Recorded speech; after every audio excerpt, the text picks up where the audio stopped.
Hi everyone. It's been a very long time since I made a video, but today I feel called to share about the research work that I've done a bit more than 10 years ago in social psychology and political sociology. And the reason why I want to share this so deeply is because I've seen, as we all have, extremely intense world dynamics going on in the since 2020. I think that the collective and each one of us have been impacted, deeply impacted in a way or another by the whole COVID years. And now I think we all are as well by what's going on in the Middle East. Although regarding what's going on in the Middle East, the tragedy that's going on in the Middle East, maybe it's much easier in that particular case to feel separate from that, to just not feel concerned, to dig our head in the sand and wait for it to happen. We might feel it's like a far away thing from other territories.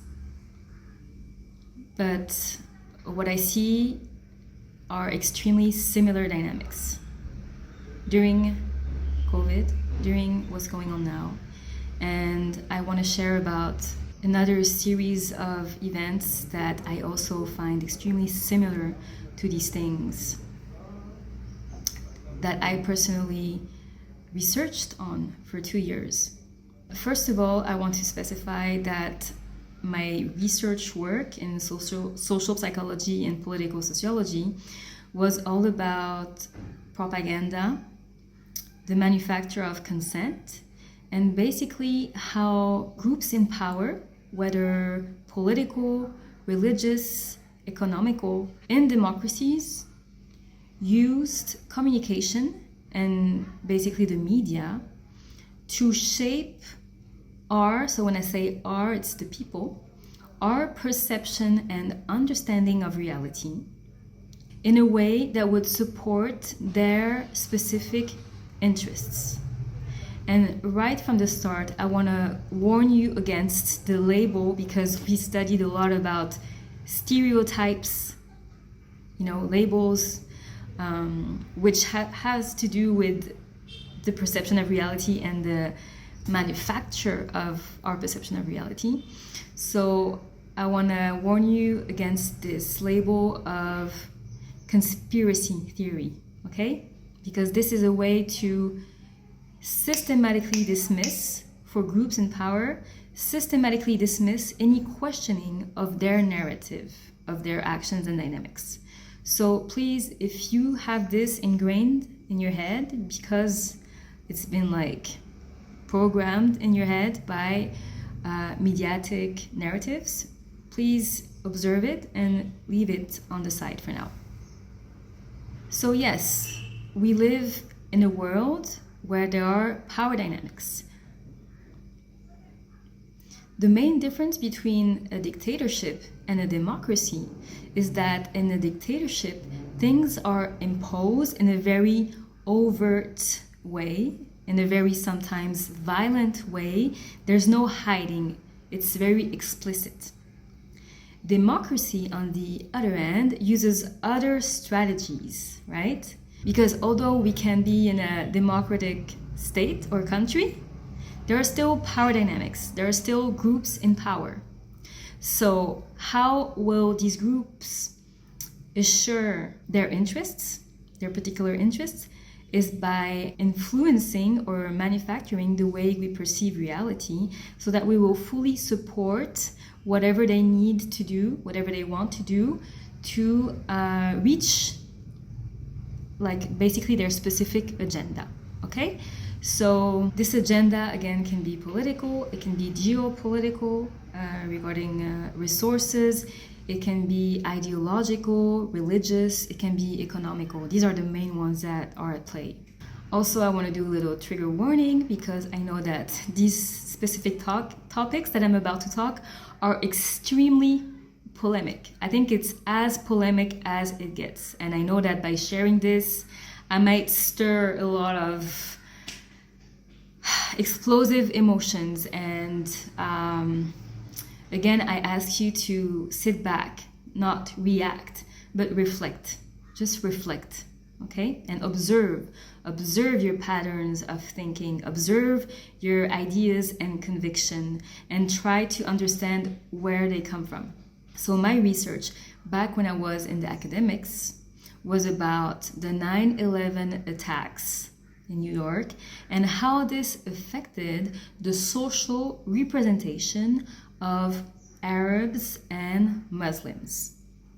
So I did an extensive media analysis, studying thousands of articles using also like specialized softwares that analyze words. And what I found out was that after the attacks, there was a conscious manufacturing of amalgamating, confusing the categories of Arab, Muslim, Islamism, so the extremist branch of what can be considered Islam, so not Islam, an extremist branch, and terrorists, so terrorism. There was, in the usage of words in many articles that I found, so I used as a source the New York Times and the Washington Post. And in both these media, I found the consistent switching one word for another. So instead of saying Arab, saying Muslim, instead of saying Islam, saying Islamism, and associating all these things with terrorism systematically.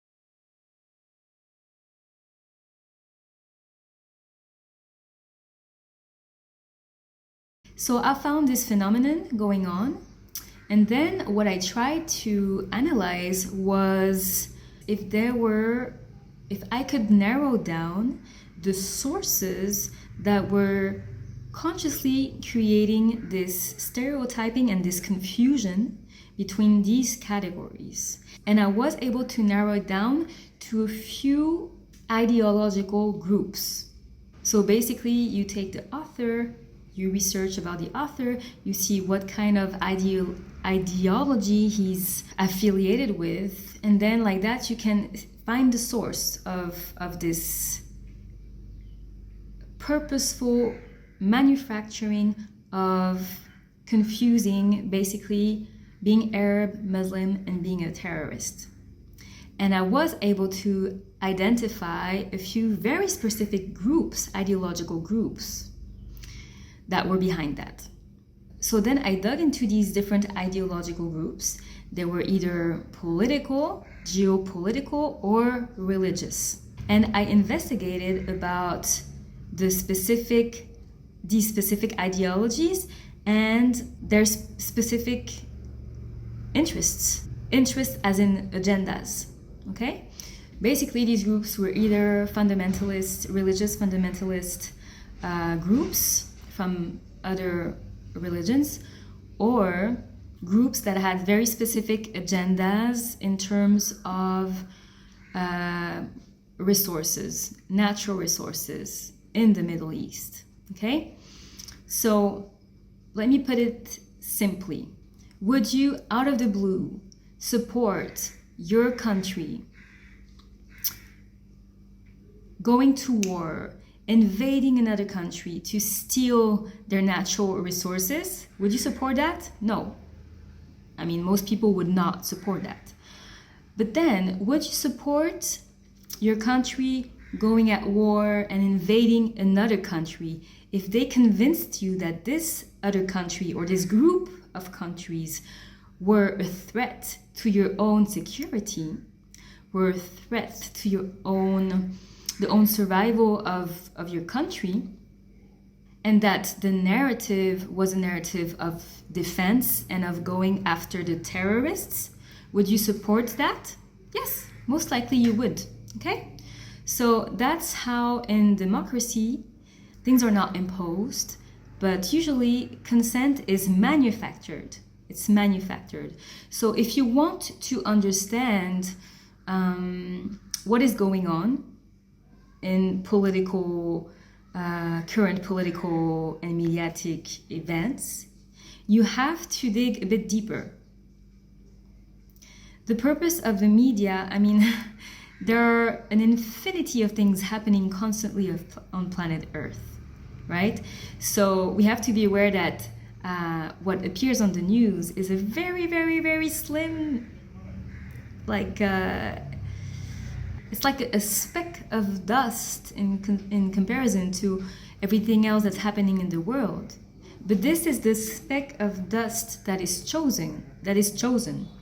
And also what you have to understand is that the media is basically the communication agent of the state. And also, who does the state work for? Right? Who's financing? So we cannot understand anything about what's going on until we understand what are the power groups that are in power, what are their specific interests and agenda, and then you can maybe filter a bit more what you hear in the news. Because I will say it very bluntly, the media is a tool of communication for the state and for the groups in power, and the purpose is to manufacture consent. It's to manufacture our perception and understanding of reality. So the information that is presented in a way that we will give our approval for the things that these groups in power want to achieve. I will not dive into the 2021 events right now because it's a whole like I could write 10 books about what was going on during these times. It's a very polemic topic. I felt completely overwhelmed during this whole period of time to see all the manipulation, to see all the propaganda, to see how people got so emotionally involved, basing themselves on the narrative that was served to them with specific interests and without them questioning that. So this is another topic. I will leave it today. But now I want to talk about what's going on in the Middle East. The first time I read in the news about what was going on in the Middle East, I saw a quote from Israel's prime minister saying that the October attacks were the Israeli version of the 9/11 attacks. And immediately something clicked in my head because I studied that for 2 years, like profoundly.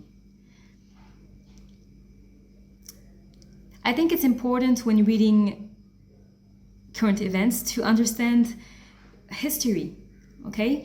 So there is this very simple fact. If you just look up a map on Google about the evolution of Palestine or Israel from 1945 to today, you will very easily find a map. Just look at this map, okay?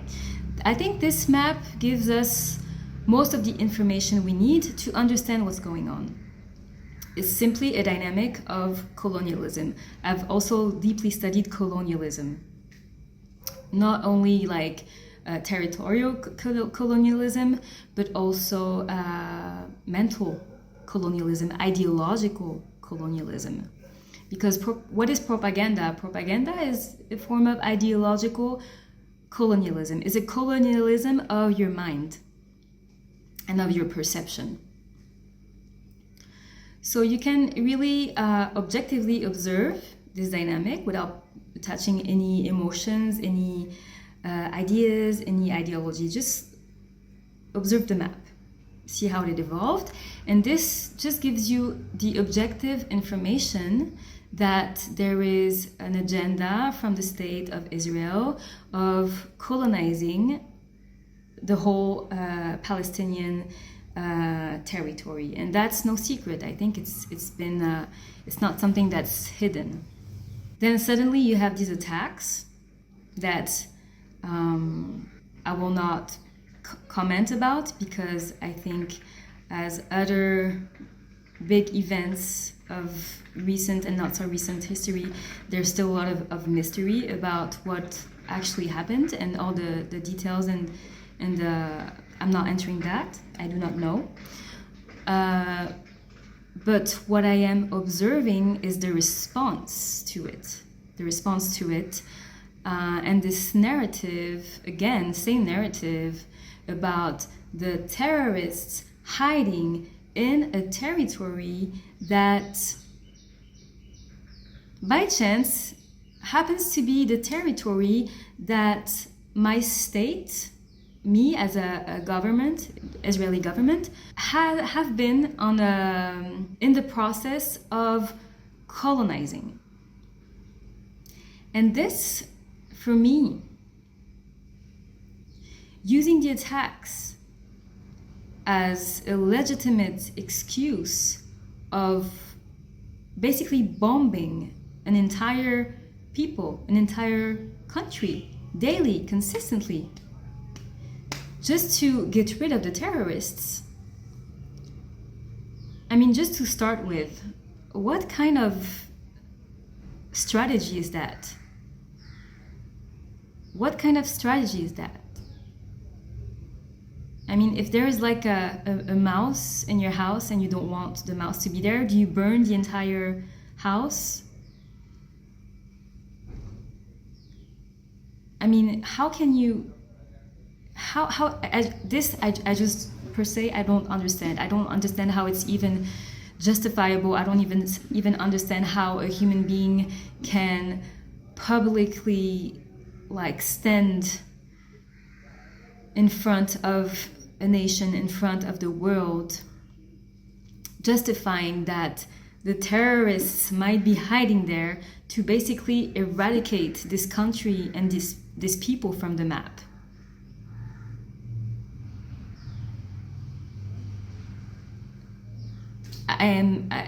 I cannot understand that. And going further, can we look just at power dynamics? Can we look at what we understand of how the world functions to see that these attacks are just being used as an alibi, as a justification to carry on with a pre-existing agenda?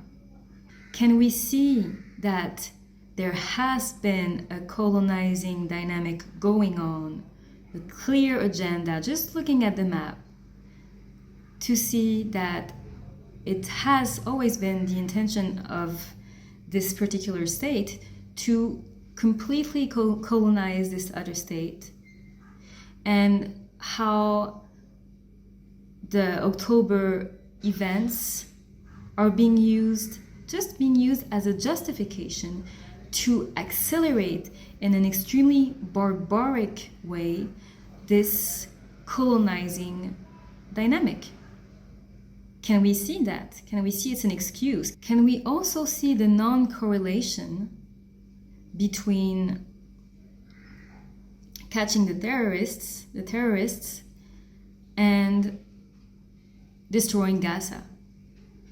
destroying Palestine, destroying the Palestinian people. There is no correlation. There is no correlation. It's an excuse. It's propaganda.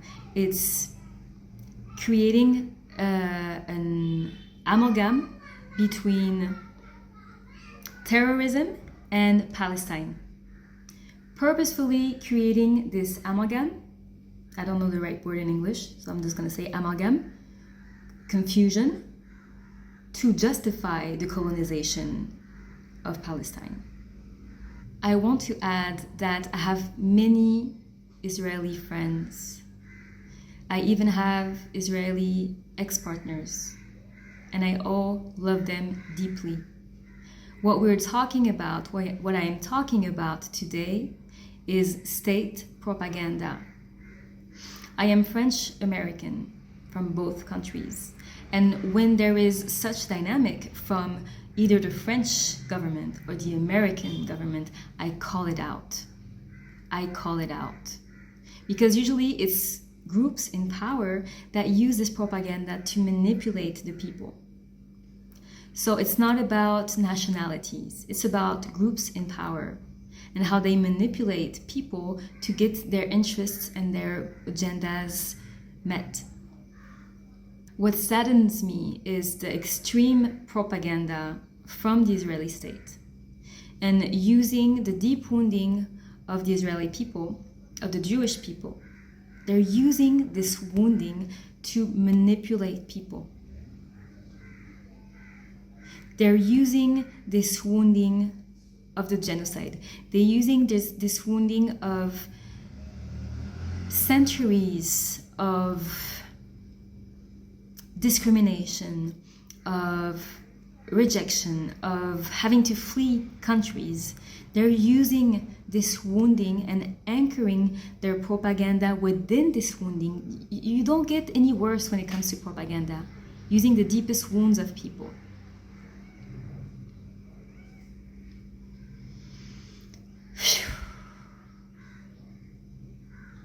So today I pray for the freedom of all people. I pray for all of us to be able to open our eyes. There is no division between humanity. The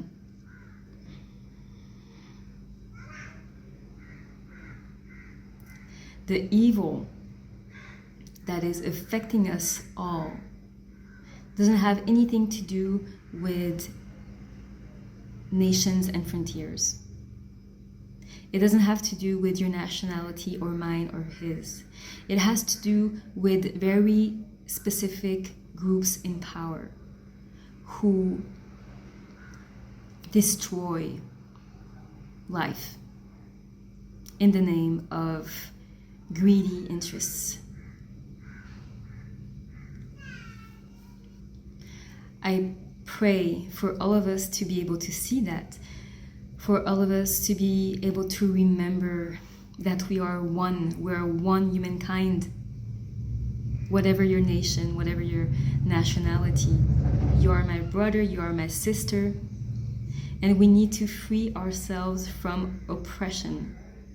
We need to free ourselves from oppression, and that starts with being able to see the lies. That comes with starting to be able to hear and see the propaganda where we are manipulated to support things that we wouldn't support in the first place. So this is my prayer for today. I send love to all of you. I send emotional support to all of you, whatever kind of emotional distress you might be experiencing, whether it is deep grief and sorrow, whether it is anger and hatred. I pray for the healing of your heart, and I pray for all of us to be free. Have a beautiful day.